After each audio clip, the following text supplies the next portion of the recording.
Hello students, आज हम एक न्यू चैप्टर स्टार्ट करने वाले हैं जिस चैप्टर का नाम है मैकेनिकल प्रॉपर्टी ऑफ सॉलिड्स। और इसी चैप्टर को एक और नाम दिया जाता है इलास्टिसिटी। क्लियर है? तो मैकेनिकल प्रॉपर्टी ऑफ सॉलिड्स, हम लोगों ने मैकेनिकल प्रॉपर्टी ऑफ फ्लूइड्स एक और चैप्टर था, वो भी हमने पहले डिस्कस कर लिया है। आज हम मैकेनिकल प्रॉपर्टी ऑफ सॉलिड के बारे में डिस्कशन करेंगे। मैकेनिकल प्रॉपर्टी का मतलब क्या है? मैकेनिकल प्रॉपर्टी का मतलब यहां पर है कि कुछ ऐसी प्रॉपर्टीज जो सॉलिड है उसकी स्ट्रेंथ के बारे में हमें बताती है कि उस सॉलिड की कितनी स्ट्रेंथ है, वो कितना मजबूत है। ठीक है। सेकंड, ये भी बताती है कि उस सॉलिड की उसके ऊपर जब हम कोई फोर्स लगाते हैं तो उसको रेजिस्ट करने की कैपेसिटी क्या है, ऐसा भी वो बताती है। और उसके ऊपर कितना स्ट्रेस लग सकता है या वो कितना स्ट्रेस सहन कर सकती है, विदस्टैंड कर सकती है, यानी कि स्टैंड कर सकती है, आप ऐसा ही बोल सकते हो। तो वो चीज होती है मैकेनिकल प्रॉपर्टी। कि मैकेनिकल प्रॉपर्टी सॉलिड की वो प्रॉपर्टीज है जो उस सॉलिड की कुछ कैरेक्टरिस्टिक्स को बताती है, जैसे कि उसकी स्ट्रेंथ क्या है, वो किसी फोर्स को कितना रेजिस्ट कर सकती है, ठीक है, वो कितना स्ट्रेस विदस्टैंड कर सकती है, इन सब चीजों के बारे में बताती है मैकेनिकल प्रॉपर्टीज। तो कई सारी मैकेनिकल प्रॉपर्टीज होती है सॉलिड्स की, लेकिन इस चैप्टर में हमें सारी प्रॉपर्टीज के बारे में नहीं पढ़ना है। हमारे सिलेबस में ओनली कुछ ही प्रॉपर्टीज गिवन है जिनके बारे में हमें पढ़ना है, वो मैंने यहां पर लिख दी। सबसे फर्स्ट जो प्रॉपर्टी है इलास्टिसिटी, ठीक है। और भी कैसा होती है बताता हूं आपको। एक होती है इलास्टिसिटी, ठीक है, एक प्रॉपर्टी होती है प्लास्टिसिटी। ये दो प्रॉपर्टीज तो हमारे इस सिलेबस में बेसिकली गिवन है और इन्हीं के बारे में हमें मैक्सिमम स्टडी करनी है। इसके अलावा मैं आपको और बताता हूं। एक और प्रॉपर्टी होती है ब्रिटलनेस, एक प्रॉपर्टी होती है डक्टिलिटी, एक और प्रॉपर्टी होती है सॉलिड की हार्डनेस, कि वो कितना हार्ड है। एक और होता है उस सॉलिड की टफनेस, कि उसकी टफनेस क्या है। एक होती है उसकी malleability, malleability in the sense कि आप किसी मटेरियल को या सॉलिड को कितना ज्यादा पीटी कितना बारीक बना सकते हो। जैसे आपने देखा हो ना, जो गोल्ड होता है, जो सिल्वर होता है, उनको बहुत थिन थिन वायर्स भी होते हैं। हम हर किसी मटेरियल का उतना थिन वायर नहीं बना सकते जितना थिन वायर हम गोल्ड का और सिल्वर का बना सकते हैं। तो वो उसी प्रॉपर्टी को, किसी मेटल को कितना ज्यादा आप थिन वायर में कन्वर्ट कर सकते हो, उस प्रॉपर्टी को हम बोलते हैं मेलिएबिलिटी, ठीक है। उसी तरीके से इलास्टिसिटी भी एक प्रॉपर्टी होती है। अब इस इलास्टिसिटी का मतलब क्या होता है कि इलास्टिसिटी किस टाइप की प्रॉपर्टी है। इलास्टिसिटी का मतलब है कि अगर हम किसी बॉडी के ऊपर कोई फोर्स लगाते हैं तो फोर्स लगाने की वजह से हो सकता है या हो सकता है नहीं होगा ही, इस चैप्टर के अगर मैं बात करूं तो, ठीक है। अगर हम किसी बॉडी के ऊपर फोर्स लगाते हैं और उस फोर्स लगाने की वजह से उसके अंदर कुछ डिफॉर्मेशन आता है। डिफॉर्मेशन आने का मतलब है कि उस बॉडी की साइज और शेप में चेंज आ जाता है, ठीक है। तो फिर उस टाइप के फोर्स को हम बोलते हैं डिफॉर्मिंग फोर्स। यानी कि एक फोर्स लगाने से अगर किसी बॉडी की साइज और शेप में चेंज आ जाता है तो फिर उस फोर्स को हम बोलते हैं डिफॉर्मिंग फोर्स, ठीक है। अभी तक हम लोग जो फोर्स पढ़ रहे थे ना, वही फोर्स है। सिर्फ इसे अप्लाई करने से किसी बॉडी की साइज और शेप में चेंज आ जाता है, तो फिर उसी फोर्स को हम क्या नाम देते हैं? डिफॉर्मिंग फोर्स, ठीक है।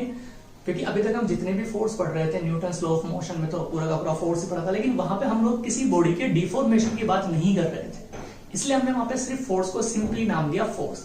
यहां पर हम लोग किसी बॉडी के ऊपर जब फोर्स अप्लाई करेंगे तो वो बॉडी डिफॉर्म होगी, इसीलिए हमने इस फोर्स को क्या नाम दिया गया? Deforming force. ये नॉर्मल फोर्स है जो हम पहले पढ़ चुके हैं, तो इसलिए इसकी सबसे फर्स्ट जो डेफिनेशन लिखी, a force which changes the size और shape of a body is called a deforming force. यानी कि एक ऐसा फोर्स जिसे अप्लाई करने से किसी भी बॉडी के ऊपर उस बॉडी की साइज और शेप क्या हो जाए? चेंज हो जाए, तो फिर उसे हम क्या बोलते हैं? डिफॉर्मिंग फोर्स बोलते हैं, ठीक है।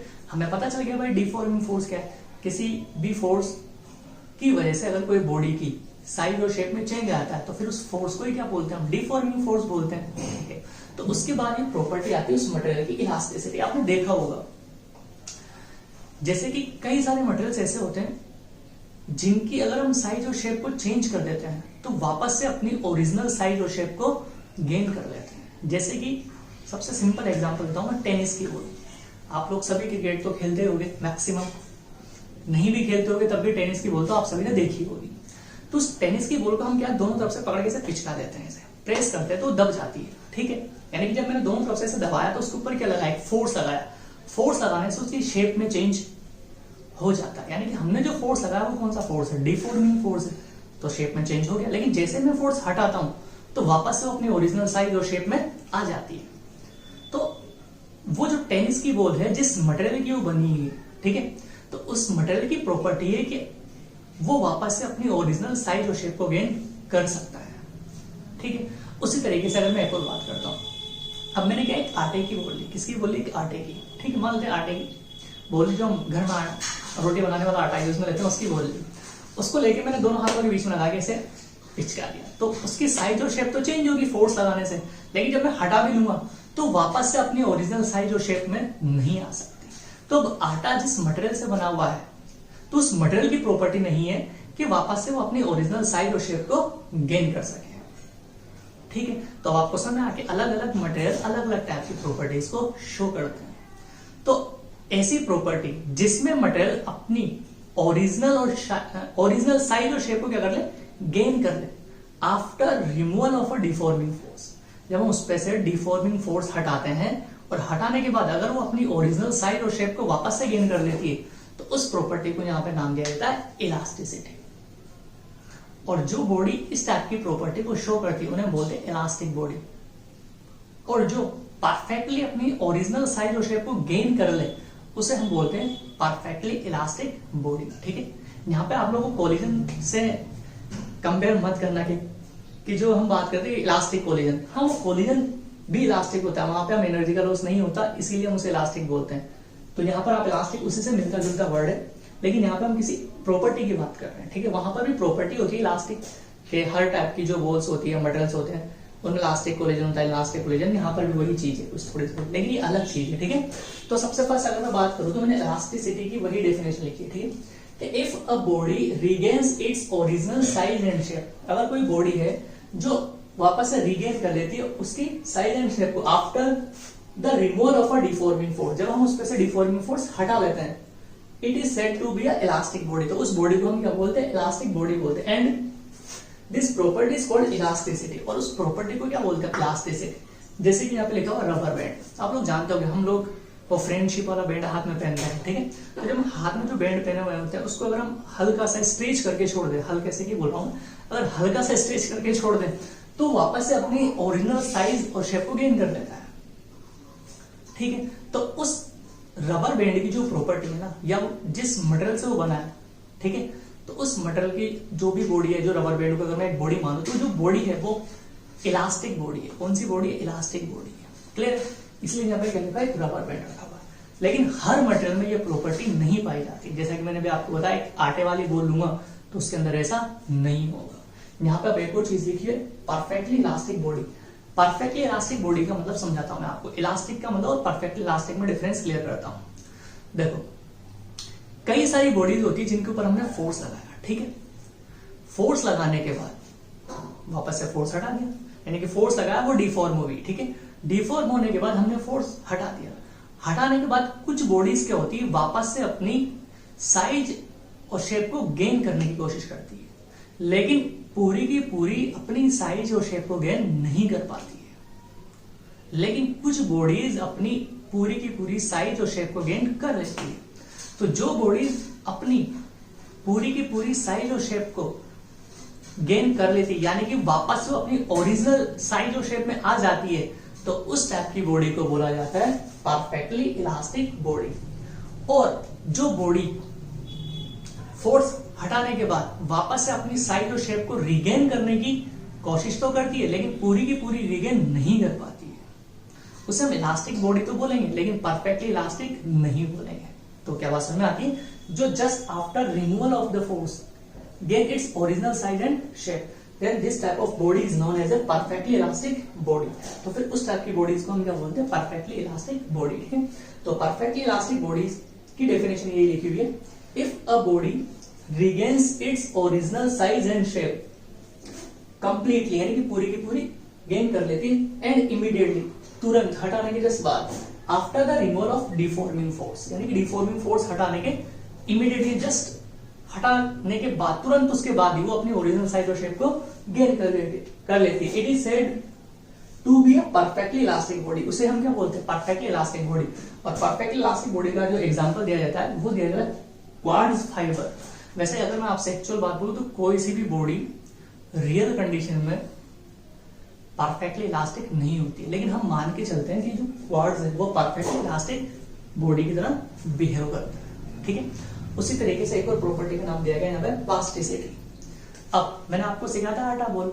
आटा बॉल में क्या है कि अगर मैंने उसके ऊपर फोर्स लगा दिया और फोर्स हटा दिया तो जैसी उसकी शेप बन चुकी है, यानी कि वो डिफॉर्म हो चुकी है, वो वैसी की वैसी डिफॉर्म ही रहेगी, और ना तो वो वापस से अपनी ओरिजिनल साइज और शेप को गेन करने की कोशिश करेगा। तो ऐसी बॉडीज जिनके ऊपर अगर हम डिफॉर्मिंग फोर्स लगाते हैं तो उसकी वजह से उसके अंदर जो डिफॉर्मेशन होता है वो डिफॉर्मेशन एज इट इज रहता है, वो वापस से अपनी साइज और शेप को गेन करने की कोशिश नहीं करता है। तो फिर उस टाइप की बॉडी को बोलते हैं प्लास्टिक बॉडी, और उसकी इस प्रॉपर्टी को हम बोलते हैं प्लास्टिसिटी, ठीक है। तो यहाँ पे प्लास्टिसिटी की डेफिनेशन ऐसे कुछ लिखी है, if a body does not regains its original size and shape even after the removal of deforming force, यानी कि डिफॉर्मिंग फोर्स हटाने के बाद भी, it is said to be a plastic body. तो उसे हम क्या बोलेंगे, plastic body. And this type of property में लिखना भूल गया कोई नहीं, and this type of property is called plasticity, और उस टाइप की प्रॉपर्टी को हम क्या बोलेंगे, प्लास्टिसिटी। यहाँ पे लिखा हुआ है परफेक्टली प्लास्टिक बॉडी, तो उसी तरीके से यानी कि ऐसी बॉडी जिसके ऊपर हम डिफॉर्मिंग फोर्स लगाएं और वो डिफॉर्म हो जाती है, डिफॉर्म होने के बाद वो बिल्कुल भी 0% वापस से अपने साइज और शेप को गेन करने की कोशिश नहीं करती है, यानी कि 0% भी वो वापस से अपनी ओरिजिनल साइज और शेप में आना नहीं चाहती है। तो फिर उस टाइप की बॉडी को हम बोलते हैं परफेक्टली प्लास्टिक बॉडी, ठीक है। If a body does not show any tendency to regain its original size and shape even after the removal of deforming force, then it is said to be a perfectly elastic body। और इसका example दिया है putty and paraffin wax. Putty तो आप सभी लोग जानते हो, हम लोग घर में पुट्टी करवाते हैं तो उसका एक क्या करते हैं, आटे की तरह बनाते हैं, तो आपने जैसा उसको खींचा वो वैसी की वैसी रह जाती है, उसमें कोई दिक्कत नहीं। ये वैक्स के बारे में आप जानते हो, पैराफिन वैक्स के बारे में, ठीक है। मोमबत्ती वगैरह वाला जो होता है उसे भी आप वैक्स बोल सकते हो, ठीक है।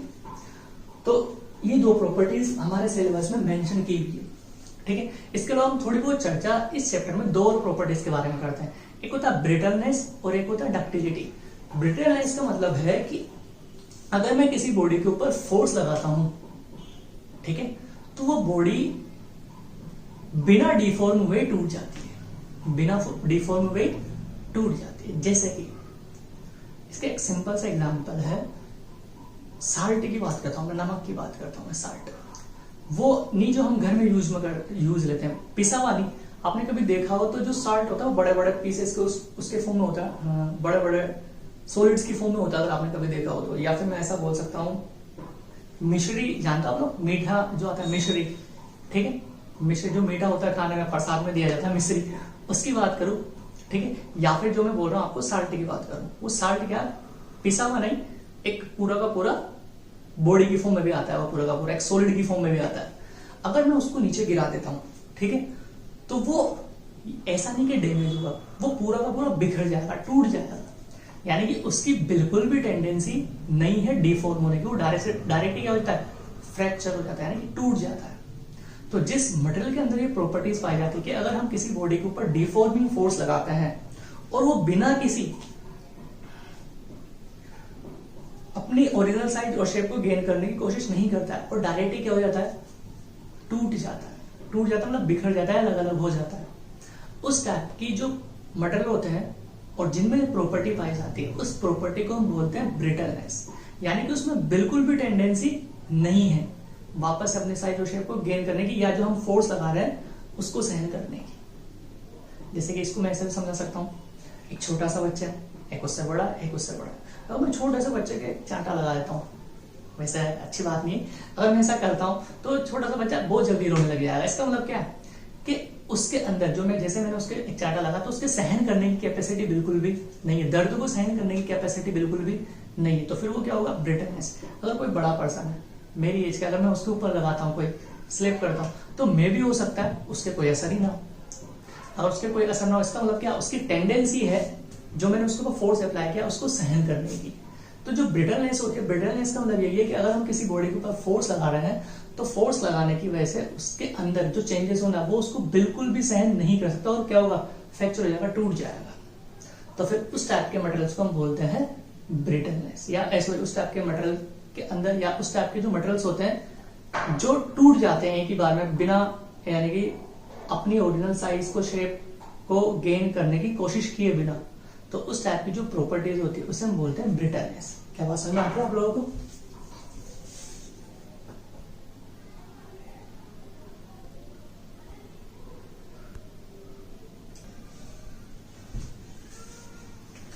तो आप लोगों को ब्रिटलनेस के बारे में पता चल चुका होगा। अब एक और प्रॉपर्टी की बात करते हैं यहाँ पर हम, वो होती है डक्टिलिटी। डक्टिलिटी का मतलब होता है कि जब हम किसी बॉडी के ऊपर फोर्स लगाते हैं तो उस बॉडी की टेंडेंसी होती है डिफॉर्मेट होने की, यानी कि उसके अंदर कुछ डिफॉर्मेशन हो सकता है। जैसे कि ब्रिटल वाले में तो क्या था, मैंने उसके ऊपर फोर्स लगाया, उसकी बिल्कुल भी टेंडेंसी नहीं थी डिफॉर्म होने की, वो डायरेक्ट से टूट जाती है। ठीक है। अब डक्टिलिटी में क्या है, जब हम किसी बॉडी के ऊपर फोर्स लगा रहे हैं तो उस बॉडी की टेंडेंसी है कि वो डिफॉर्म हो जाए, एकदम से टूटेगी नहीं, एकदम से टूटेगी नहीं। जैसे कि अगर मैं बात करूं, एक मेरे पास आयरन की रोड है, ठीक है, उस आयरन की रोड को मैं दोनों तरफ से खींच रहा हूं, यानी कि फोर्स लगा रहा हूं, वो एकदम से नहीं टूटेगी। उसके अंदर पहले क्या होगा, डिफॉर्मेशन, यानी कि वो इधर से पतली होना स्टार्ट होगी और इधर से पतली होना, थिन होना स्टार्ट होगी, उसके बाद वो ब्रेक होगी। लेकिन कई सारे मटेरियल ऐसे हो गए, जब ये रोड है, मतलब इसको इधर से फोर्स लगा, इधर से फोर्स लगा, तो डायरेक्ट टूट जाएगी, वो थिन नहीं होगी। तो जो थिन नहीं हो रहा है ना, डायरेक्ट टूट जाता है, उसे हम बोलते हैं ब्रिटल मटेरियल। लेकिन अगर ये मानते हैं आयरन की रोड, इसको मैं इधर से भी खींच रहा हूँ, इधर से भी खींच रहा हूँ, ठीक है, खींचने की वजह से पहले क्या होगी, थिन होगी, उसके बाद ये ब्रेक होगी कहीं से भी। तो फिर इस टाइप की जो मटेरियल है उनके अंदर जो प्रॉपर्टी है डिफॉर्म होने की, फोर्स लगाने के बाद डायरेक्ट फ्रैक्चर नहीं हो रही, यानी कि वो डायरेक्ट ब्रेक नहीं हो रही, डायरेक्ट टूट नहीं रही है, तो फिर उस टाइप की प्रॉपर्टी को हम बोलते हैं डक्टिलिटी। ठीक है। डक्टिलिटी का मतलब समझ में आएगा आप लोग, यानी कि ऐसे मटेरियल जिनके पास एक ऐसी प्रॉपर्टी हो, जब हम उनके ऊपर फोर्स लगाएं तो कुछ डिफॉर्म हो जाए, डायरेक्ट ब्रेक ना हो। ठीक है, डायरेक्ट ब्रेक ना हो, तो फिर उस टाइप की मटेरियल्स के अंदर, सॉरी, उस टाइप के जो मटेरियल्स होते हैं उनके अंदर जो ये प्रॉपर्टी पाई जाती है, उस प्रॉपर्टी को हम बोलते हैं डक्टिलिटी। ठीक है। तो वो तो हमारे सिलेबस में इतना ज्यादा है नहीं, यही सारी चीजें थी जिनके बारे में मुझे आपको बताना था। इन्हें आप लोग नोट कर लीजिएगा एक बार अपने नोट्स में। ठीक है। इसके आगे हम बात करते हैं इसी चैप्टर के अंदर, एक और टर्म आती है शेयर फोर्स। वो शेयर फोर्स क्या होता है उसे समझना है मैं थोड़ा। ठीक है, तो इसे रफ करता हूं बच्चों में।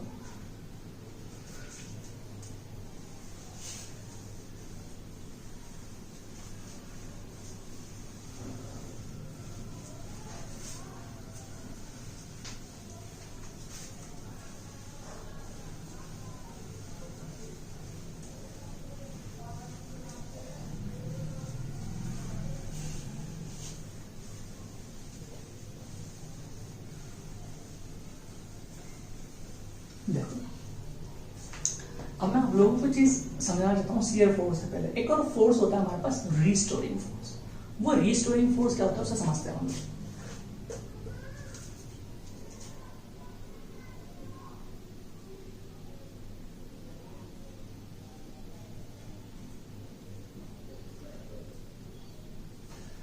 जैसे कि हम लोग एक स्प्रिंग की बात करते हैं,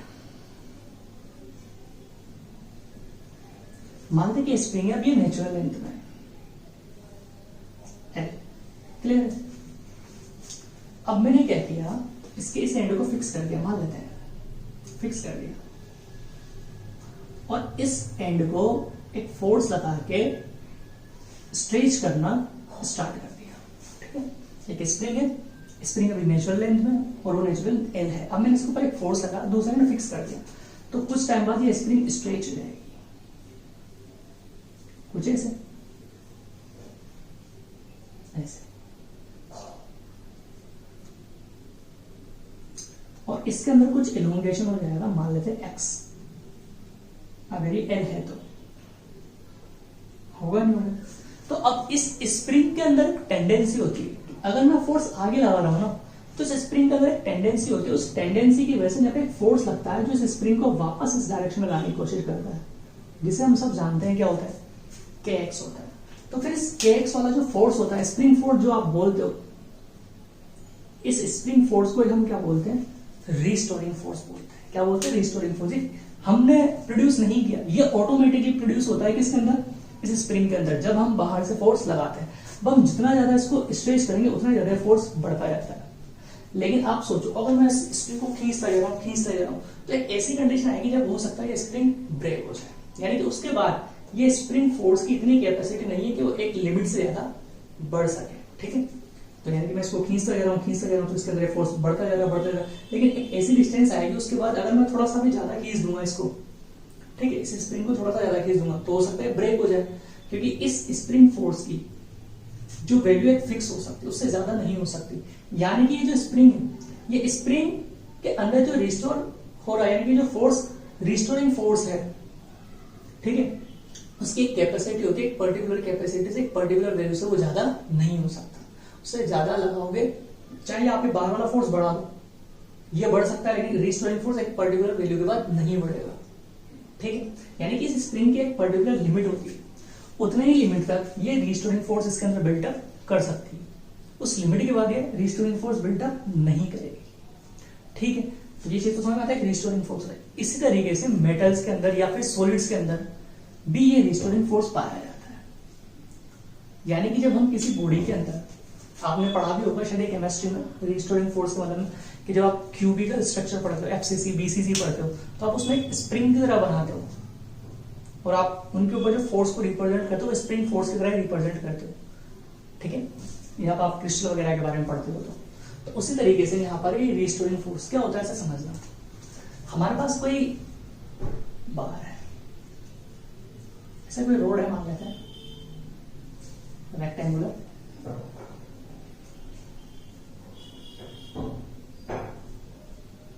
ऐसे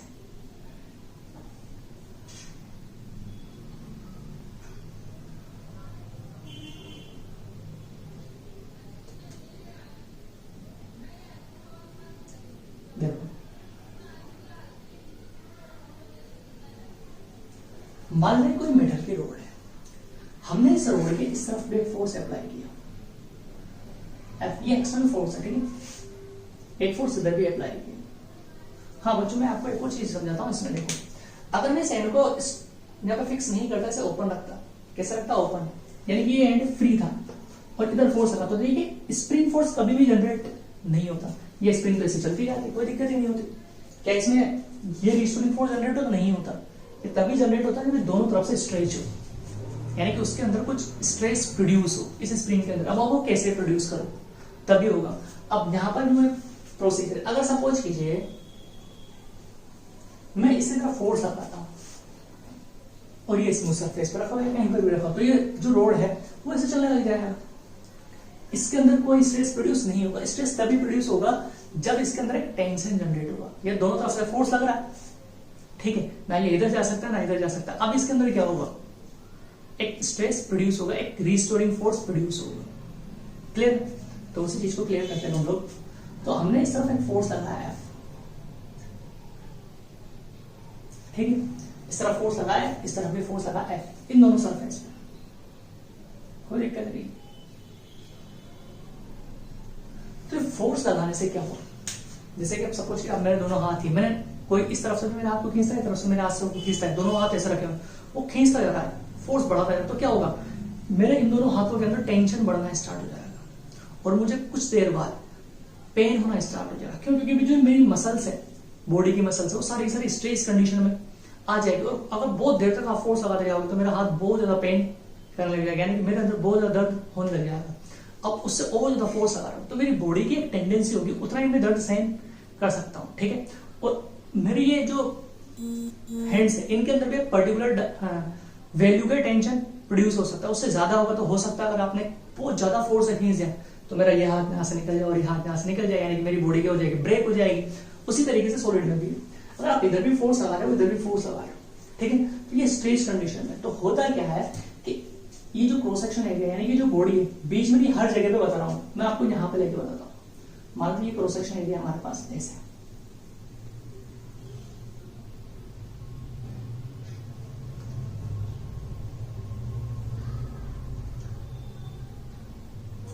तो जिस तरीके से स्प्रिंग के अंदर एक रिस्टोरिंग फोर्स जनरेट होता है उसी तरीके से इस जो रोड ली है इस रोड के अंदर भी एक रिस्टोरिंग फोर्स जनरेट होता है। उसको मैं समझाता हूँ आपको कैसे। ये पूरी की पूरी सॉलिड है, ध्यान रखना, इसलिए मैंने ऐसा बना दिया, खाली नहीं है, ठीक है, होलो नहीं है, सॉलिड है। तो अगर मैं इसको ऐसे कट करता हूँ, यहाँ से क्रॉस सेक्शन एरिया बनाता हूँ, तो फिर ये जो रोड बनेगी हमारे पास कुछ ऐसे होगी।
ये दो पार्ट जब मैं बनाऊंगा तो कुछ ऐसे होते थे। तो अब यहाँ पर क्या हुआ, जैसे इसके अंदर एक रीस्टोरिंग फोर्स जनरेट होता है इस तरह, उसी तरीके से ये जो फोर्स लग रहा है F इस तरह और ये जो फोर्स लग रहा है F इस तरह, तो इस पूरे सरफेस के यहाँ पे एक फोर्स जनरेट हो जाएगा यहाँ पे इस पूरे में, और इसमें भी ऐसे।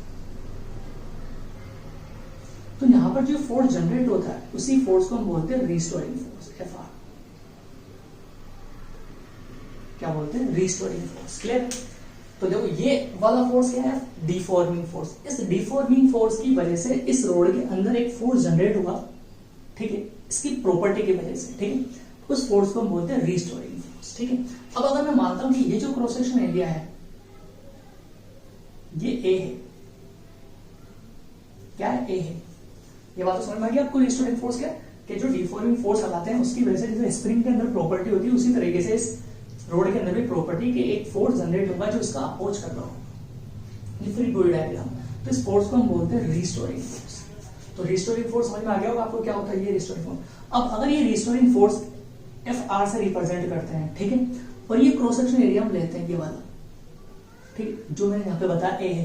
तो इस क्रॉस सेक्शन एरिया पर यानी कि ये जो फोर्स जनरेट हुआ है Fr, वो इस पर यूनिट एरिया पर जो लग रहा है उसे हम क्या बोलते हैं? स्ट्रेस बोलते हैं। तो अगर मैं स्ट्रेस की बात करूं तो स्ट्रेस होता है, उसे रिप्रेजेंट किया जाता है सिग्मा से। तो हम बोल सकते हैं व्हेन अ लोड, लोड का मतलब आप बोल सकते हो फोर्स, या तो फोर्स बोल दो या लोड बोल दो। When a load is subjected to a rod, then a restoring force is developed। ठीक है, so then the restoring force per unit cross section area, cross section area of rod is called stress. उसे हम क्या बोलते हैं? Stress बोलते हैं। क्या बात समझ आती है? यानी कि कोई भी जो रोड है या कोई भी बॉडी मान लीजिए, उसके ऊपर जब हम डिफॉर्मिंग फोर्स लगा रहे हैं, उस फोर्स लगाने की वजह से उसके अंदर रिस्टोरिंग फोर्स जनरेट होता है। उस रिस्टोरिंग फोर्स का जो पर यूनिट एरिया पर जो लग रहा है फोर्स, उसे हम क्या बोलते हैं? स्ट्रेस बोलते हैं। इसे किससे रिप्रेजेंट किया जाता है? सिग्मा से। तो मैं यहाँ पे अगर लिखना चाहूँ तो सिग्मा इज इक्वल टू होता है हमारे पास, यार इसे लिख सकते हैं हम लोग इसे हम लिख सकते हैं stress is equal to restoring force divided by cross section area. Cross section area clear है? इसको रिप्रेजेंट किया था सिग्मा से, और ये होता है एफ आर बाई ए। तो अगर मैं इसकी यूनिट की बात करूं तो ये यूनिट हो जाएगी फोर्स अपॉन एरिया, यानी न्यूटन पर मीटर स्क्वायर। देखो इसकी यूनिट भी प्रेशर के बराबर ही है। तो जब हम लिक्विड में बात करते हैं इसीलिए हम वहां पे किसकी ज्यादा पढ़ते हैं? प्रेशर को पढ़ते हैं, क्योंकि अब यहाँ पे जो काम स्ट्रेस का है सॉलिड के अंदर, वही काम लिक्विड के अंदर किसका बन जाता है? प्रेशर का बन जाता है। इसलिए हम वहां पे मैक्सिमम प्रेशर पढ़ते हैं, यहाँ पे हम स्ट्रेस पढ़ते हैं। ठीक है, क्लियर है? तो अभी जो स्ट्रेस है, ये स्ट्रेस में हमारे पास दो टाइप के होते हैं। ठीक है, एक होता है टेंसाइल स्ट्रेस और एक होता है कंप्रेसिव स्ट्रेस। टेंसाइल का मतलब ये फोर्स क्या होता है? इसके टेंजेंट के लोग इसको इलोंगेट करने की कोशिश करता है। ठीक है, तो उसे हम क्या बोलेंगे? टेंसाइल, या फिर लॉन्गिट्यूडनल स्ट्रेस बोल सकते हैं। एक ऐसा तो फोर्स हम लगा सकते हैं दोनों को क्या करें? कंप्रेस कर सकते हैं, उसे हम बोलते हैं कंप्रेसिव स्ट्रेस। उसमें तो कोई दिक्कत नहीं है। तो पढ़ लेते हैं इसके बाद नेक्स्ट। ध्यान समझना, अगर इसकी यूनिट की बात करूं तो हो जाएगी न्यूटन पर मीटर स्क्वायर। ठीक है, केवल आपसे ऐसे ही पूछा जा सकता है कौन सी क्वांटिटी। तो ध्यान रखना बच्चों, ये जो स्ट्रेस होता है वो टेंसर क्वांटिटी होती है हमारे पास। कौन सी क्वांटिटी होती है? Tensor quantity. यानी कि ये भी लिख देता हूं, it is a tensor quantity. ये टेंसर के बारे में आप लोगों को पहले ही बता रहे थे। मैंने आपको रोटेशन मोशन वाला चैप्टर पढ़ा था, उसमें मैंने आपको मोमेंट ऑफ इनर्शिया के बारे में एक्सप्लेन किया था। तो मोमेंट ऑफ इनर्शिया भी क्या था? टेंसर क्वांटिटी थी। तो जो स्ट्रेस है वो भी कौन सी क्वांटिटी है? Tensor quantity. यानी कि जो स्केलर और वेक्टर दोनों को शो करता है ना, उसे हम क्या बोलते हैं? टेंसर क्वांटिटी बोलते हैं। आप ऐसा मान के चलिए अभी। ठीक है, बाकी आप लोगों को वहां पे मैंने डिटेल में बताया है। तो नेक्स्ट बात करते हैं हम type of stress. There are two types of stress. There are two types of stress. First होता है टेंसर और लॉन्गिट्यूडनल, या फिर आप बोल सकते हो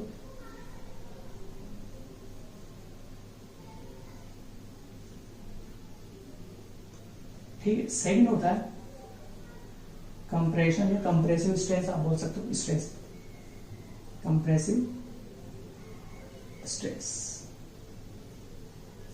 कुछ नहीं, अगर आप लॉन्गिट्यूडनल फोर्स लगा रहे हो, ठीक है, यानी कि टेंसाइल वाला, तो जो स्ट्रेस प्रोड्यूस होगा उसे हम टेंसाइल या लॉन्गिट्यूडनल स्ट्रेस बोलेंगे।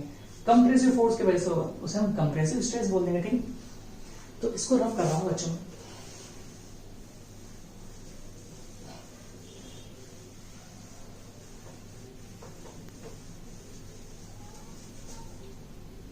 तो फर्स्ट बात करते हैं हम लोग टेंसाइल स्ट्रेस।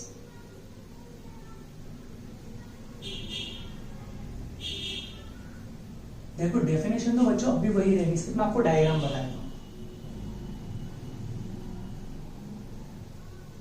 क्यूब के ऊपर लगाते हैं, रोड वॉक तो कर लिया हमने।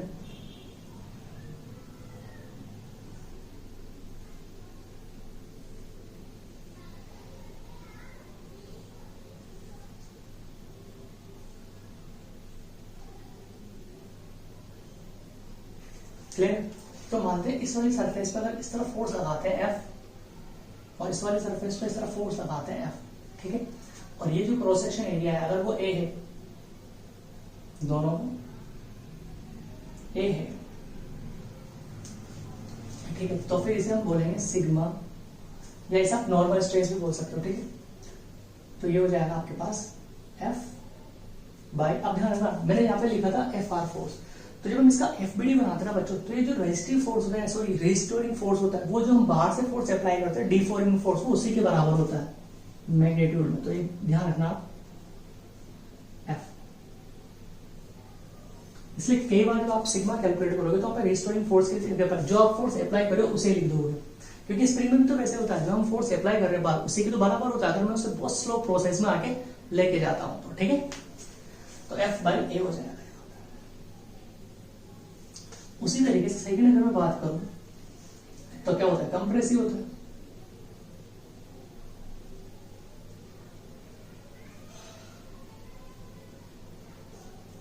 बस इसमें क्या है, आपको फोर्स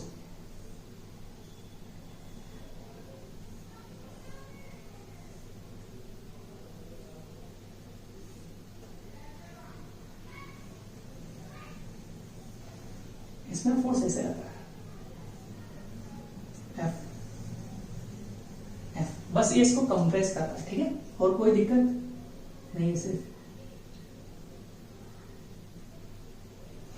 तो यहां पे से जो फोर्स आएगा वो भी वापस से क्या हो जाएगा, F बाई ए। फॉर्मूला भी सही है, सब कुछ सेम है, सिर्फ डायरेक्शन का डिफरेंस है। अगर आप एलोंगेट कर रहे हो तो लॉन्गिट्यूडनल हो गया, और आप कंप्रेस कर रहे हो तो कंप्रेसिव स्ट्रेस हो गया। इसके अलावा एक और स्ट्रेस आता है हमारे पास, हाइड्रोस्टेटिक स्ट्रेस। इसे हटाता हूं मैं।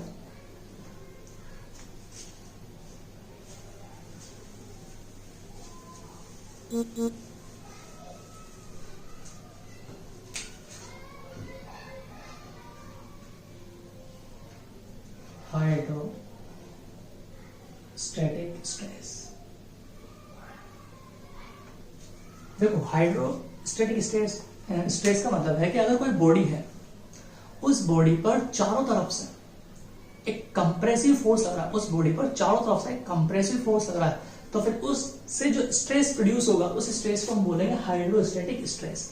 अब इसको हाइड्रोस्टैटिक्स क्यों बोल रहे हो वो भी समझते हैं। हमने किसी बॉडी को पानी के अंदर डाल दिया, ठीक है, अब पानी के अंदर डाल देंगे, अगर वो पानी के बीच में बैठी नहीं है, बीच में कहीं, तो उस पर हर तरफ से फोर्स लग रहा होगा, ऊपर से, डाउनवर्ड से, साइड से, हर डायरेक्शन से फोर्स लग रहा होगा, चारों डायरेक्शन से, सॉरी तीनों डायरेक्शन से, तीनों डायरेक्शन से उसके ऊपर क्या लग रहा होगा, फोर्स लग रहा होगा। तो उस फोर्स की और प्रेशर क्या लगेगा, हमेशा सरफेस के परपेंडिकुलर होता है, तो उस बॉडी को क्या करने की कोशिश कर रहा होगा, कंप्रेस करने की कोशिश कर रहा होगा। तो फिर उस टाइप का जो स्ट्रेस होता है, उसकी वजह से जो स्ट्रेस प्रोड्यूस होता है, उसे क्या बोलते हैं हम, हाइड्रोस्टैटिक स्ट्रेस। यानी कि किसी बॉडी पर चारों तरफ से कोई फोर्स लगे और उसको कंप्रेस करने की कोशिश करे, तो उसकी वजह से जो स्ट्रेस प्रोड्यूस होता है उसे हम क्या बोलते हैं, हाइड्रोस्टैटिक स्ट्रेस बोलते हैं, ठीक है। तो आज के लिए इतना काफी है, बाकी इसके नेक्स्ट क्लास में